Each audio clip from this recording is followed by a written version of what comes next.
Okay, so we're going to take a look at an electrostatics problem. Now this one may prove to be pretty challenging, but if you've got an understanding of it, then you're probably in good shape when it comes to dealing with a series of point particles and trying to find out information based on them. So in this case, I've got a field of particles that I've got drawn out right over here. I've got a negative charge here that I'm calling point A. This negative charge is here at point A, and it has a value, a charge of -1 coulomb. Now, I went with numbers that were just like straight up the coulombs here, so complete coulomb values, I should say, integer values, instead of having like nanocoulomb or microcoulomb. Now, this much charge in one location is not very likely. It turns out that's a whole lot of charge. We're going to see when we solve for some of the forces involved that the forces are just incredibly large. And that's because I've just got like -2 coulomb or 4 coulomb, that sort of thing. Most regular charges that you would encounter in day-to-day life are significantly lower, much closer to things like microcoulomb, nanocoulomb, that sort of thing. This is a whole lot of extra charge applied on something. But even still, these are okay numbers for us to play around with. The process that we're going to use is pretty much the same, so we can still get a good idea of exactly what we would need to do. Now I've got an array of particles here. I'm interested in what's going on here at particle A. But I've got a positive charge, 3 coulombs over here directly to the left of point A. It is a distance of 2 meters away. And then down here, directly beneath it, I've got +4 coulomb, which is also going to be applying a force onto it. And that's 2.5 meters away. Ignore scale, it's not drawn to scale. Finally, I have a negative charge, kind of catty corner to it, at -2 coulomb. And I want to know what the total force, is this working? There we go. What the total force is on A. I want the magnitude and the direction, so I want to know which way it's pointed as well. Okay, well, this could be pretty tough. We've got a pretty complicated problem here. We've got 4 different particles. How do we deal with complicated problems? Well, we break them down into smaller problems that we know how to deal with. So we're going to look at the force from this particle on that one, the force from this particle on that one, and the force from this particle on that one as well. And when I find all of them, I'm going to add all of them up. Basically, I find all the little pieces, and then I add them together to find out what the total is going to be. As a reminder, that technique is called superposition. Our ability to find individual pieces and add them all up. Okay, so we've got an idea of how we're going to do this. We're going to break this up and look at the force in between these two, and then the force in between these two, and finally the force in between these two, and then we're going to add them all up, and that should give me my total force. So to keep track of these, I'm going to call this particle alpha, this particle beta, and this particle gamma. Okay? And we've already got a name for that guy. He's A. So what I want to do is I want to find the force from alpha. I want to add that to my force from beta. And I want to add that, both of those, to my force from gamma, and that'll give me my total force, which is what I want. Now remember, forces are vectors, and if you end up dealing with electric fields, which may be other types of questions you encounter, you'll also have to keep track of direction. So electric fields and forces both are vectors. They have a direction along with their value. But let's get started. Let's start by looking at alpha. Now these guys are point particles, so the force from a point particle we get from Coulomb's law. So that's going to be K times Q1 times Q2 divided by R squared. Now as a reminder, though oftentimes we end up with problems that are based on circles, R does not necessarily mean radius. It means how far apart these two particles are. They use R because in this case, this is in the x direction, this one's in the y direction, and this one's in both. Why they use R is because we call it the radial direction. It allows us to point a line straight from one object to another. And so we'll need to keep track of, in our system, helps to have a coordinate system. Let's make this plus x and this plus y. Okay, so we'll stick with kind of the regular coordinate system approach, since we're going to need to keep track of directions.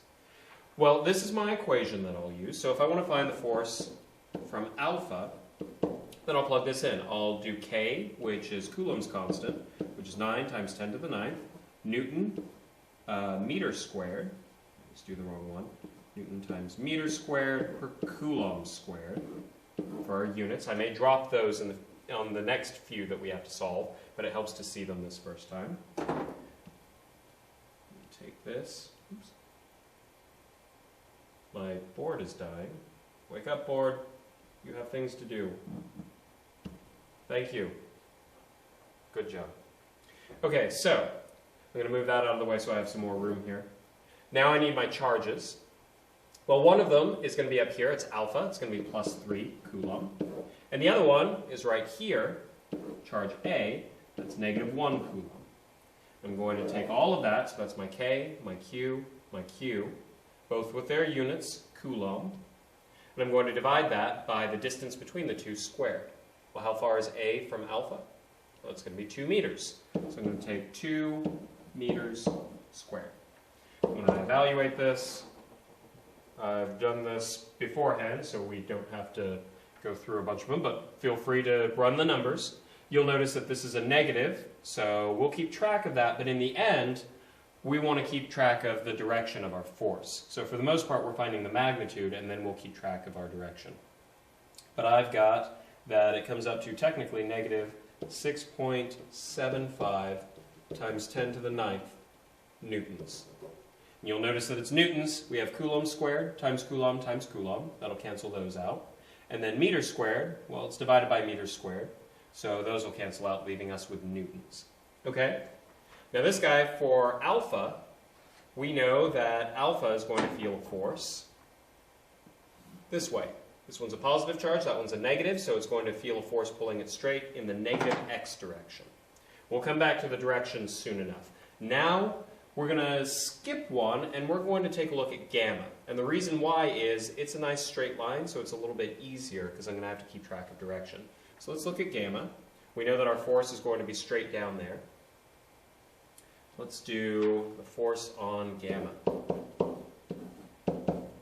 Well, we know that it's still going to be Coulomb's constant, 9 times 10 to the 9th. Like I said, I'm going to drop the units in this case, but there'll be similar units to up there. This time we're looking at this guy, gamma, so that's 4 Coulomb. Positive 4. I said I was dropping units. And then we'll have negative 1. Divided by, well, our distance here is 2.5. So 2.5, that's meters squared. When I evaluate this, I come up with, pardon me, negative 5.76 times 10 to the 9th newtons. Now, the importance of the negative here, if you remember back to when we talked about Coulomb's law, if it's negative, that means it's an attraction. If it's positive, that means it's a repulsion. So in this case, the negative is telling us important information. It's telling us that these are attracted. But we can kind of tell that because we can see this one's positive, that one's negative. That's how it carries over in the math. Okay, so we've got our value, our force for gamma. We'll deal with the directions here in just a moment. But finally the tough one. We're going to need to find beta. We know that the actual force is going to be pushing it away, probably up in this direction. But let's find our forces involved. The first thing we need to do is we need to know how far away this guy is. So when I go through and I find, for instance, the force of beta, I may be getting ahead of myself. Let's go with 9 times 10 to the 9th, Coulomb's constant. We're going to go with the charge on beta, that's negative 2. And charge of A, because that's what we're finding the force on, that'll be negative 1.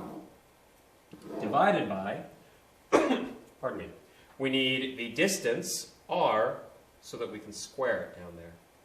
We don't know how far away it is. The other two we had little brackets telling us, but how far away is this guy? Okay, so we're probably going to have to do something a little more complicated. But if I draw this out, I know that, well, we'll do it like this.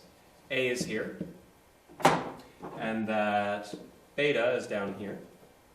And we know that this distance is 2 meters, as I recall. 2.0? Yeah. And this distance is 2.5. So what I can do is I can draw a triangle, a right triangle. And now I've got my sides here. I can apply Pythagorean theorem. And I can find that this is 3 point... Oh no, where did I put it? I believe I had it marked. Oh, there it is. 3.20 meters. All right? So go through and double check that you understand how to do it. But this is Pythagorean theorem. So we have a squared plus b squared equals c squared. Okay? So it's just solving a triangle there. But now we've got our distance, so we can put that in. It's 3.20 meters squared. And I calculate that up, and if I've done this correctly, then I come up with 1.76 times 10 to the 9th newtons. All right, so we've got all of our forces. The problem is we do want to add them up, right? That's where we're going, but we can't just add those numbers together, right? Alpha and gamma, well, one's pulling it to the left, the other's pulling it straight down. Those two numbers don't add together. I don't just take negative 6.75 and add it to negative 5.76. I need to actually express these as the vectors they are and add them that way. All right, so let me express these as vectors. We know that for alpha, we have straight to the right, or I'm sorry, to the left, a little backwards. So our force for alpha is going to be all in the x direction, and so we know that it is going to be, in this case it's in the negative x direction, so I'm going to take my value for alpha, my force for alpha, 6.75 negative, times 10 to the 9th newtons, all right? And this is in my x direction. I also know that, so let me mark this, that it's x, in the negative x direction. We know that our force from gamma was equal to negative 5.76 times 10 to the 9th newtons. And that one was in the y direction. Let me do that in black so it stands out. Fortunately, so those two we wouldn't add directly. We do our sum of forces in the x and sum of forces in the y. But now we've got to deal with this unpleasant force of beta. Some of it is in the x and some of it's in the y. We know that beta, because they're actually repelling one another, for beta, we know that it points up that way. So if I go in and I erase that, so we're not confused, this guy is going to push that charge up that way, because they're like charges, so they're going to repel. All right, so here we go. If we go back and we take a look at this, I know that my force is going to, I've got this schematic here with my triangle. We know that the force is going to point this way. If I draw this out, I've got two straight lines. So this, we'll call this angle theta. Those must be the same. That's geometry. Well, I can find theta. Theta equals the inverse tangent, the arc tan, of, well, SOHCAHTOA. So tangent is opposite over adjacent. That's TOA. So opposite is 2.5 over 2.0. So I'm going to do arctangent of 2.5 divided by 2.0. I hope I did that correctly.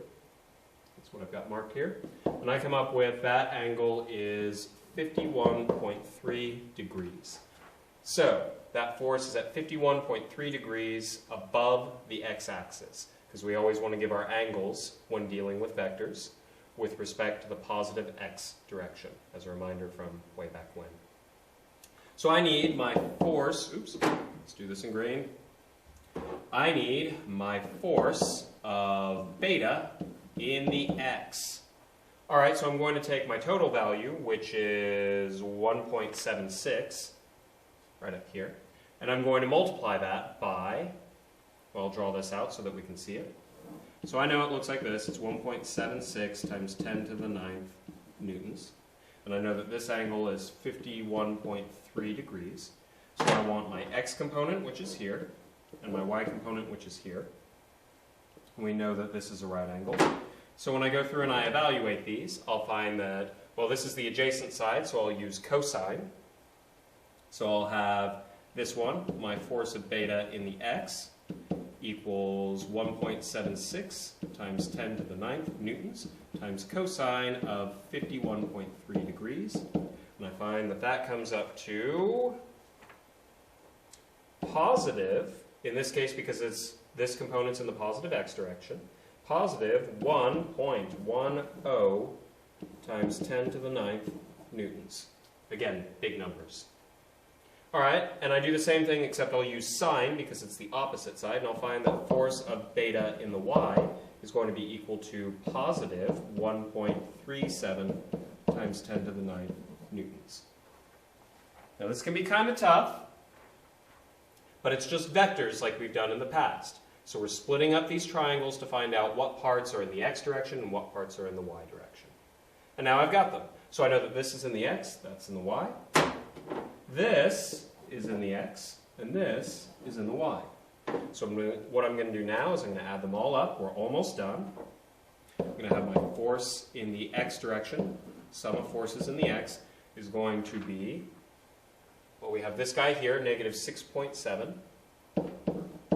6.75 times 10 to the 9th newtons. The other one we've got in the x is here, plus 1.10 times 10 to the 9th newtons. Okay, so this one was negative because it's in the negative x direction. I set up my coordinate system there. Okay, we'll do sum of forces in the y, and we have negative 5.76, it looks like, in my horrible handwriting. Negative 5.76. Now this one's negative because it's pulling it down in the negative y direction.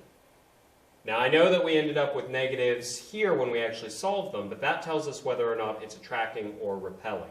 So be certain that when you start adding these guys up, the negatives here are coming from the direction that that force is pointed in, say in the x direction, or in this case in the y.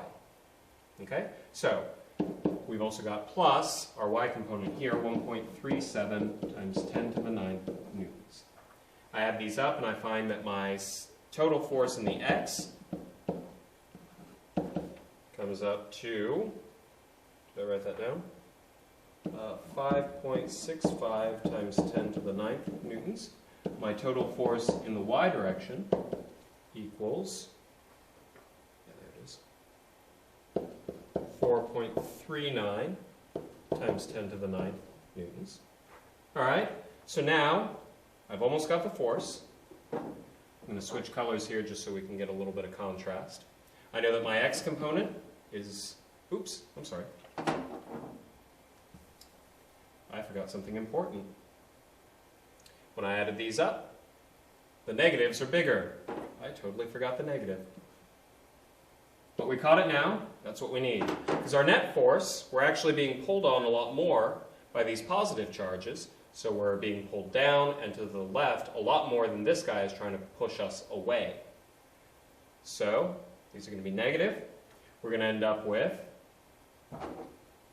our x component was negative, so it points to the left, 5.65 times 10 to the 9th newtons. Our y component, oops,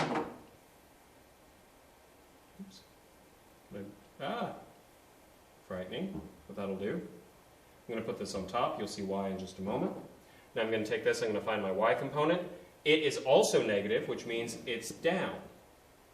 And that one is 4.39 times 10 to the 9th newtons. So my resulting vector, my net force, is going to be right here. Okay, so I can use, once again, because these are x and y components, I can use Pythagorean theorem, a squared plus b squared equals c squared, and I solve for my final total net force, and that is 7.16 times 10 to the 9th newtons. And it's going to point in this direction, 7.16 times 10 to the 9th newtons. I also need, because I asked for the magnitude and the direction, I want to find out which way this guy is pointed. Well, I can find this angle here, let's call it phi. I can find that by doing arc tangent of, again, TOA is opposite over adjacent, so we'll do 4.39 divided by 5.65. Technically, both of these are times 10 to the 9th, but writing those over there, the ratios will cancel out. And I find that this angle is equal to 37.8 degrees. But we're not quite done. I know, it's going on forever. But remember, all angles should be given with respect to the positive x-axis. So I need this angle. But this straight angle here is going to be 180, so I'll just take 180 minus this. And so finally my force, this is the magnitude, and it's at an angle of negative 142.2 degrees.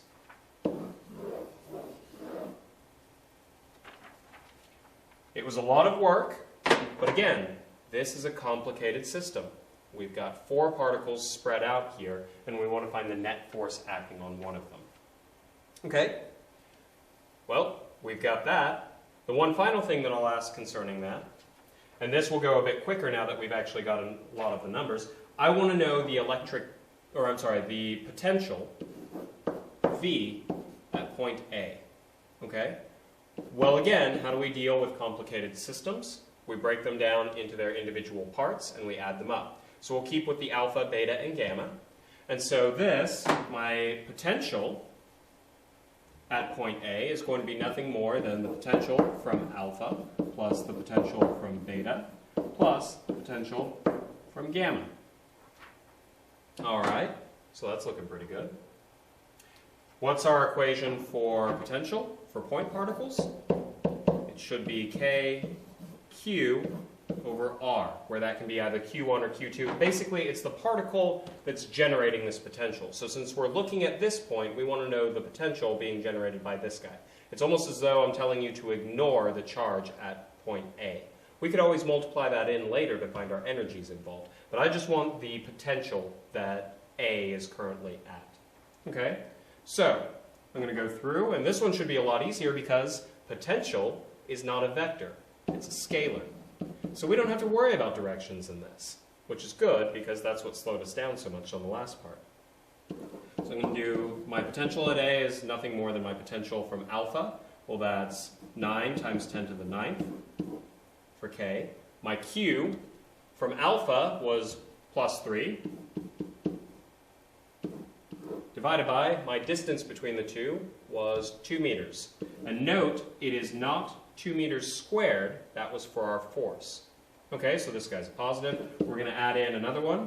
We'll take a look at beta, since we actually know that distance now. So this will be 9 times 10 to the 9th times negative, our charge at beta was negative 2.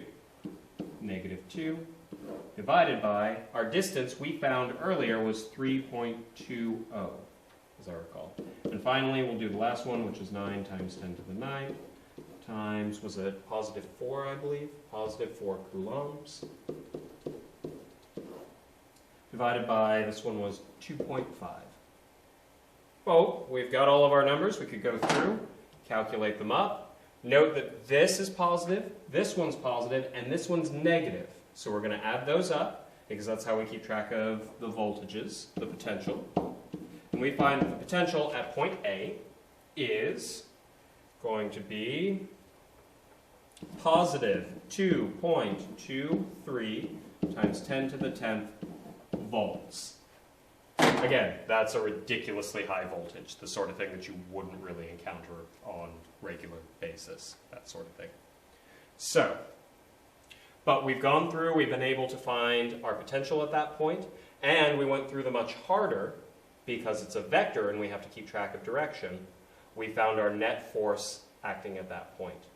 And remember, the force is a vector, so we need both the magnitude and the direction.